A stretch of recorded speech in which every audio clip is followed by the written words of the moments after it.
Skuad Garuda Muda melaju ke semifinal Piala AFF U23 setelah bermain imbang melawan Malaysia di laga terakhir Grup A.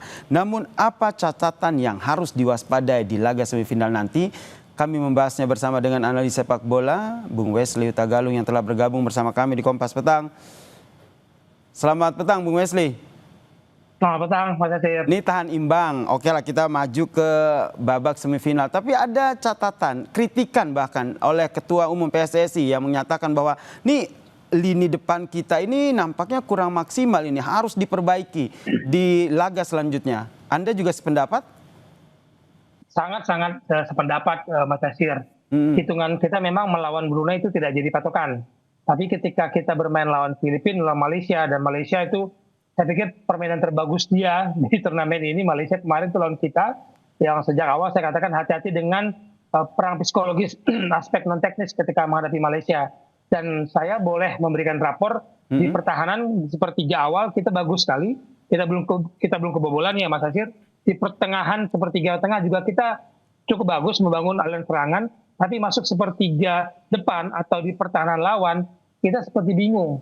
Belum punya kekuatan, kemampuan, punya daya ledak. Dan yang sedihnya kemudian kita dihakimi juga oleh netizen dengan kemampuan kita yang tiba-tiba menurun. Ekspektasi tinggi menghadapi Brunei tiba-tiba menurun melawan Malaysia. Oke, jadi Anda juga sependapat ya, lini depan juga harus diperbaiki begitu. Kemarin saya juga sempat menonton langsung, banyak sekali peluang-peluang yang sebenarnya bisa dieksekusi dengan baik oleh timnas Indonesia U23. Namun ini ternyata tidak bisa dieksekusi dengan baik. Menurut Anda ini yang nantinya yang perlu diperbaiki line up depannya, karena kita lihat kan kemarin ada Jens Reven yang sudah diturunkan di awal, kemudian pada babak kedua diganti dengan Hoki Caraka. Ini keduanya langsung main berbarengan atau seperti apa menurut Anda? Agak riskan ya bermain dengan dua pemain yang karakternya berbeda di dalam formasi yang diinginkan oleh Gerald van den Berg dengan 3 pemain di depan.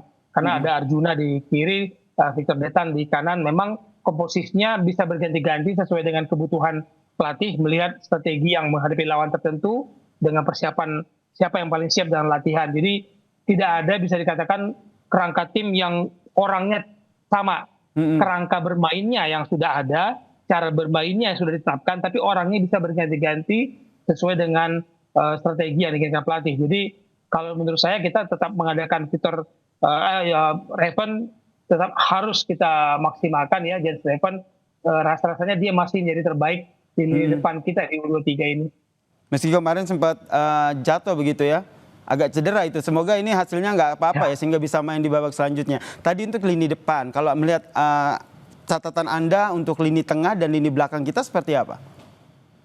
Pertama lini belakang tadi saya katakan bukti kita belum kebobolan itu sudah bagus ya. Mau siapapun di kipernya diganti, mau Supriyadi, mau siapapun di belakang itu kerangkanya gaya bermainnya dengan 4 back itu cukup bagus ya dengan Kadek dan kawan-kawan di belakang. Tapi kekuatan kita menurut saya nih Mas Nasir itu memang ada pada poros kiri tuh Donitri dan Arjuna. Itu menurut saya nama Arjuna dan Donitri harus diakui menjadi kekuatan kita dan menjadi titik lemah kita sekaligus ketika lawan bisa mengantisipasi itu bisa berbahaya. Ketika menghadapi Filipina, ketika keduanya keluar di menit ke-71 kan serangan kita jauh sekali timpangnya, hanya menyerang di kanan kiri kita tidak ikut membangun serangan. Nah ini yang pasti sudah diantisipasi oleh calon-calon lawan kita nanti di semifinal. Oke, jadi menurut Anda kalau saya tanyakan siapa pemain yang paling baik di 3 laga penyisihan grup itu 2 nama tadi atau ada nama lain, Bung Wesley?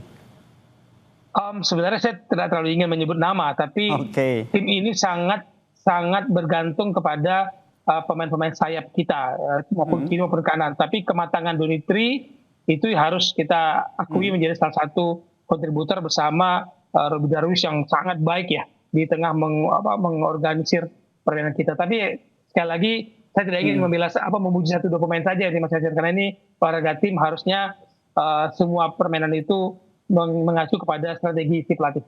Oke, strategi tim pelatih, dan kalau kita lihat salah satu strateginya adalah bagaimana memperbaiki lini depan. Kalau seandainya Hoki, Caraka dan juga Jens Reven ini mandul atau tidak bisa bermain, siapa kira-kira yang bisa berpotensi untuk menggantikannya? Ya ini persoalan paling besar karena hanya 2 pemain itu yang disebut-sebut menjadi kepercayaan General Van den Berg. Ingat Mas Yasir, tim ini dipersiapkan tanpa ada uji coba, ya kan? Mereka latihan tanpa ada uji coba, dan saya pikir uji coba pemanasannya itu lawan Brunei itu. Dan ketika diganti, saya tadinya berharap ketika sudah babak pertama ya sudahlah, mainkan saja. Hoki Caraka lebih lama dibandingkan harus menarik Jens Stefan agak mundur, dan ketika sudah agak cedera kan nggak bisa ditarik keluar. Lalu lawan Filipina juga ditariknya belakang-belakangan. Sebenarnya menit bermain itu sangat dibutuhkan oleh para pemain kita. Apalagi anak muda ini, musuh besar anak muda itu adalah konsistensi. Halo? Oke. Kemudian kalau sekarang kita lihat nih bagaimana dengan peluang untuk lawan selanjutnya, itu ada Vietnam dan juga Thailand. Anda melihat seperti apa nih kekuatan dari calon lawan kita nanti? Kita di era yang sudah tidak lagi inferior menghadapi dua tim yang tadi Mas Yasir sebut. Lawan Thailand, lawan Vietnam kita nggak takut lagi. Ingat musim lalu kan semifinal 2023 kan kita mengalahkan Thailand 3-1 tuh. Jadi kita tidak lagi harus bisa bilang inferior lah. Cuman kita kalah di Vietnam dengan adu penalti. Waktu itu ya kita semua kaget lah waktu penembak ke-6 Hernando Ari mengambil menjadi eksekutor dan kemudian gagal. Dan kita kalah 5-6 dalam adu penalti menghadapi Vietnam. Tapi kalau ditanya lawan mana yang disiap, saya sih melihat dua pemain ini tidak lagi bisa kita pilih-pilih. Sudah lawan aja, samain aja, mereka sudah sama kok. Vietnam sudah bisa mengejar level Thailand di Asia Tenggara, dan kita sudah harus ada pada posisi tidak takut menghadapi keduanya. Oke, kita nantikan siapa yang akan menjadi lawan timnas U23 di laga semifinal nanti, dan semoga ini jadi perbaikan ya, terutama tadi lini depan yang juga dikritik oleh Ketua Umum PSSI Erick Thohir. Terima kasih analis sepak bola Bung Maisnul Tagalung telah bergabung bersama kami di Kompas Petang. Salam sehat.